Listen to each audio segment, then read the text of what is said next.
कहाँ छौ? बाहिर। कहाँ बाहिर? तिम्रो औकात।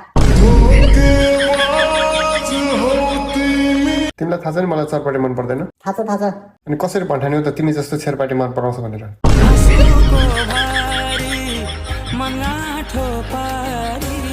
फोन किन गरे त? फोन किन गरे? झुकेर झुकेर जसरी झुकेर तिमी सिधै रिलेसनमा बसेको थिए। मेरो फेस याद आयो भनेर जल्दी तिम्रो आफ्नै मोबाइलको फेस लगले याद नगर्ने फेस म किन याद गर्नु हो र? तिम्रो लागि एउटा लाइन छ। पल्ला है नि लाइनमा। तिमी त्यो एरिया हो जुन एरियामा पिसा फेर्न बनाइछ भन्दै नि मान्छे मुतेर हिँडिन्छ। तिमी पाद हौ? के रे? के रे हैन किन भन तिमी पाद हौ? किन? किनभने तिमीलाई छोड्ने बित्तिकै आनन्द फिल भयो। तिमी टोयलेट हौ? होइन होइन हैन किन भन तिमी टोयलेट हौ? किन? किनभने तिमीलाई देख्ने बित्तिकै हग्दिउँ लाग्छ।